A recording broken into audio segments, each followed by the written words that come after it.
नमस्कार दोस्तों, नमस्ते। केवाईपी यूट्यूब चैनल में आपका स्वागत है। और आज की वीडियो में हम आप लोगों को बताने जा रहे हैं कि आप महारानी जानकी कुंवर कॉलेज बेतिया यानी एमजेके कॉलेज का PG2 सेमेस्टर का आप चालान कैसे काट सकते हैं, क्योंकि उसका एडमिशन और रजिस्ट्रेशन दोनों शुरू हो चुका है। तो दोनों का एक साथ आप चालान कैसे काट सकते हैं आज के वीडियो में बताने वाले हैं। तो बने रहिए इस वीडियो में। चलते हैं वीडियो की अगली कड़ी में और पूरे डिटेल्स में आपको जानकारी देते हैं। तो सबसे पहले आपको किसी भी ब्राउज़र में आ जाना है और वहां आ करके टाइप करना है SBI टाइप करेंगे और उसके बाद ओपन करेंगे तो इस तरीके से आएगा SBI बैंक। इस पर क्लिक करेंगे। इस पर क्लिक करते ही SBI की ऑफिशियल वेबसाइट ओपन हो जाएगा। और यहाँ आने के बाद आपको मिलेगा SB कलेक्ट, जो मेनू बार दिख रहा है उस मेनू बार में मिलेगा SB कलेक्ट। इस पर क्लिक करना है। SB कलेक्ट पे क्लिक करते ही आपके सामने फिर से एक नया पेज ओपन होगा जो इस प्रकार शो करेगा। अब यहाँ पे आपको ड्रैग करके नीचे आना है और एजुकेशनल इंस्टीट्यूट लिखा है, इस पर क्लिक करना है। इस पर क्लिक करते ही एक नया पेज ओपन होगा। अब आपको यहाँ पे फिल्टर बाय स्टेट पे क्लिक करके आप यहाँ से स्टेट सेलेक्ट कर लेंगे। तो जैसे हम यहाँ पे क्लिक करके हम बिहार सेलेक्ट कर लेंगे और बिहार सेलेक्ट करते ही बिहार से संबंधित सारे कॉलेज आ जाएंगे। उसके बाद यहाँ पे क्लिक करेंगे और यहाँ से MJK लिखेंगे तो MJK कॉलेज आ जाएगा। इसको सिलेक्ट कर लेंगे, उसको क्लिक करेंगे। क्लिक करते ही MJK कॉलेज का ओपन हो जाएगा। अब यहाँ पे बोल रहा है जे इंटर पेमेंट डिटेल्स। उसके बाद पेमेंट कैटेगरी में यहाँ क्लिक करेंगे और हमको क्या चाहिए, एग्ज़ाम फ़ी भी जमा करना है और जो एडमिशन फ़ी है दोनों जमा करना है। और क्या चीज़ का, तो PG का। तो सीधा सा हम क्या करेंगे, ये इसमें से PG का सिलेक्ट कर लेंगे। एडमिशन PG सेलेक्ट कर लेंगे। एग्ज़ाम फ़ी नहीं सेलेक्ट करेंगे तभी चलेगा, लेकिन डायरेक्ट एडमिशन PG सेलेक्ट कर लेंगे या उन दोनों में से कोई भी आप सेलेक्ट कर लेंगे और दोनों एक ही साथ चालान काट सकते हैं। उसके बाद आपको यहाँ क्या करना है, अपना नाम डालना है या फादर्स नेम टाइप करना है या मदर एड्रेस टाइप करना है या मोबाइल नंबर टाइप करना है। यहाँ पे आपको सिलेक्ट कर लेना है कौन से कैटेगरी से, जनरल से है, BC2 से है या BC1 या BC1 में दो तरीका का है। एक है BC1 विदाउट इनकम चार्ट। मान लीजिए आपके पास 1 लाख से कम का आय नहीं है तो आप इसको सिलेक्ट कर लेंगे, लेकिन आपके पास 1 लाख से कम का आय तो है तो आप इसको सिलेक्ट करेंगे। ठीक, उसके बाद SC/ST वाले इसको कर देंगे। अब कैसे पता चलेगा कि 1 लाख से कम, क्योंकि 1 लाख से कम वाले को ही छूट मिल रहा है। तो जैसे हम आपको यहाँ दिखा दें, नोटिफिकेशन में दिया गया है, यहाँ पे दिया हुआ 4 नंबर में, जिस जाति प्रमाण पत्र चाहिए अनुसूचित जाति, अनुसूचित जनजाति और अत्यंत पिछड़ा के लिए। और वहीं पर यहाँ भी बताया गया है कि आय प्रमाण पत्र चाहिए जो पिछड़ी जाति के लिए है, उनका आय प्रमाण पत्र 1 साल के अंदर 1 लाख का होना चाहिए। इस तरीके से यहाँ दिया हुआ है।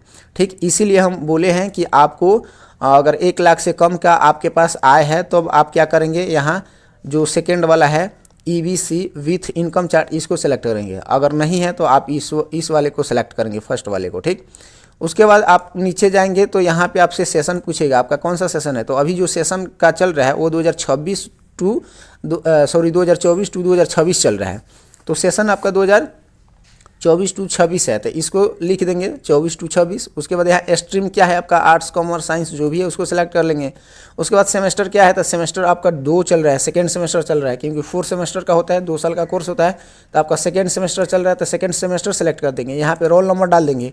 यहाँ पे अपना सब्जेक्ट सेलेक्ट कर लेंगे कि आपका ऑनर्स जो पेपर है PG में वो कौन सा है, हिंदी है जो भी है या संस्कृत है, उसको सिलेक्ट कर लेंगे। उसके बाद जेंडर में यहाँ पे आप आएंगे और अपना मेल फीमेल जो भी होगा उसको सिलेक्ट कर लेंगे। अब आएंगे यहाँ पे एडमिशन चार्ज में, तो यहाँ पे एडमिशन चार्ज में आप 0 लिख देंगे।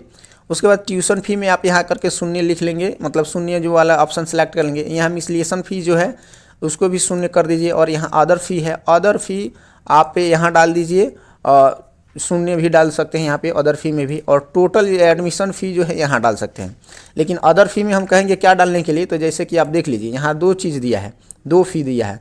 एक है जो आपका कैटेगरी अनुसार दिया है, यहाँ पे जनरल BC2 के लिए जो ज्योग्राफी से होंगे उनका इतना हो गया एडमिशन फ़ी, और इतना हो गया ई वाला जो जिनके पास हिंदी, इंग्लिश और पॉलिटिकल साइंस, इकोनॉमिक्स या हिस्ट्री का ऑनर्स पेपर है उनके लिए। वहीं एग्जामिनेशन जो फ़ी है ये इतना है, एग्जामिनेशन फ़ी 1205 रुपया है। वहीं आप BC1 SC/ST, BC1 वहीं जिनके पास 1 लाख से कम का आया है उन्हीं के लिए, उनके लिए इतना चार्ज है ज्योग्राफी अगर लिए है तो, क्योंकि ज्योग्राफी में प्रैक्टिकल होता है। उसके बाद यहाँ आते हैं जो इनका जो सब्जेक्ट होगा Hindi, English, political science, economics या हिस्ट्री, तो उनके लिए इतना रुपया है। क्या चीज़ के लिए, एडमिशन के लिए। और एग्ज़ाम फ़ी उनका है इतना, यानी 805 रुपये। मतलब केवल एग्ज़ाम फ़ी में थोड़ा सा छूट मिल रहा है 400 रुपये का। तो अगर आप देख लेंगे यहाँ दोनों है एडमिशन फ़ी, आपका कौन सा पहले ऑनर्स पेपर है, तो मान लीजिए हिंदी वाला है तो हम 2600 जो 16 रुपया है इसको टाइप करेंगे, और एग्जामिनेशन फ़ी जो है 805 रुपया। तो यहाँ पे अदर फी में हम 805 रुपया डाल देंगे, अदर फी में हम क्या करेंगे 805 रुपया डाल देंगे, और यहाँ पे जो है 2600 कितना रुपया है देख लेते हैं एक बार, 2616 रुपया है, 2616 रुपया यहाँ लिख देंगे।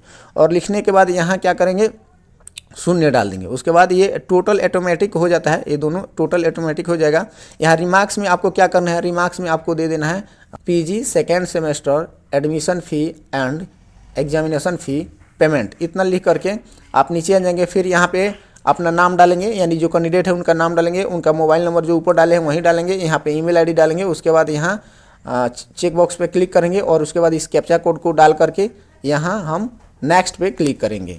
जैसे ही नेक्स्ट पे क्लिक करेंगे तो आपका इस तरीके से आ जाएगा, यहाँ पे टोटल पेमेंट दिखा देगा। उसके बाद इस तरीके से पूरा आपका डिटेल भरा हुआ दिख लीजिएगा। एक बार अपना डिटेल मिला लीजिएगा, कोई गलती ना हो, गलती होगा तो बैक में जाकर के फिर से सुधार कर लीजिएगा, और उसके बाद सारा चीज़ हो जाएगा। अब यहाँ पे देखिए हम ऐसे लिखे हैं ये PG second semester admission fee and exam fee payment, इस तरीके से लिख दिया। अब इस अगर सब सही है तो बस आपको यहाँ नेक्स्ट पे क्लिक कर देना है। ध्यान दीजिएगा जी, पेमेंट अगर आपका अधिक जमा हो जाएगा तो वो रिटर्न नहीं होगा, लेकिन अगर कम जमा होता है तो फिर दोबारा आप चालान काट करके जमा कर सकते हैं, लेकिन अगर ज़्यादा हो गया तो आपको रिटर्न नहीं मिलेगा। तो इस सारे बातों को ध्यान दीजिएगा। उसके बाद जैसे नेक्स्ट पर क्लिक करते हैं तो आपके सामने इस तरीके से पेमेंट का ऑप्शन आता है। तो हम आएंगे यहाँ पे यूपीआई वाले ऑप्शन पे, यूपीआई वाले ऑप्शन पे क्लिक करेंगे तो इस तरीके से आ जाएगा। अब हम यहाँ पे QR कोड जो दिया है इस पर क्लिक करेंगे, QR कोड पे क्लिक करते हैं, QR कोड आ जाएगा। अब इसको हमको स्कैन करके पेमेंट कर देना है। जैसे पेमेंट करेंगे तो आपके सामने रिसिप्ट मिल जाएगा। अगर आपके पास रिसिप्ट नहीं मिलता है तो उसको कैसे निकालेंगे इसके बारे में भी बताने वाले हैं। पेमेंट डन होते ही आपके सामने इस तरीके से आ जाएगा, इस तरीके से पूरा डिटेल आ जाएगा। अब क्या करना है, आपको यहाँ से डाउनलोड कर लेना है।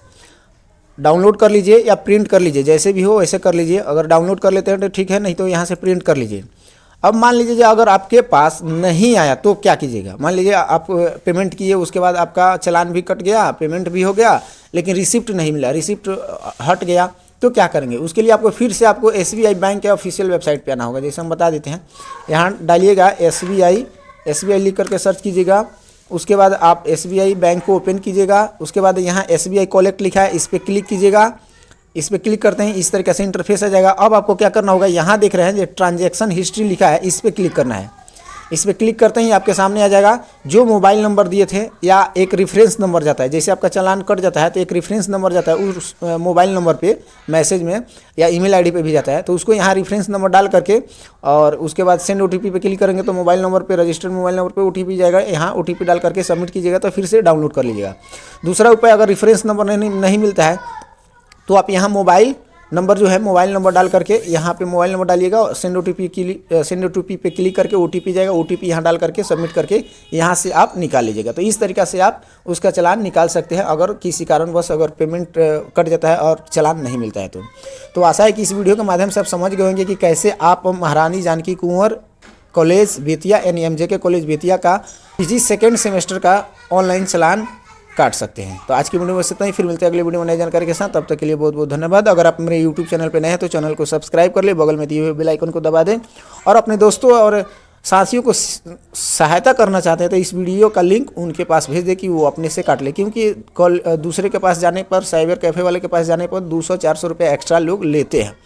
तो अगर इतना रुपया बचाना चाहते हैं तो आप इससे खुद से काट सकते हैं और अपने दोस्तों को भी 200-400 रुपये बचा सकते हैं। तो फिर से एक बार इतनी देर तक इस वीडियो में बने रहने के लिए बहुत बहुत धन्यवाद।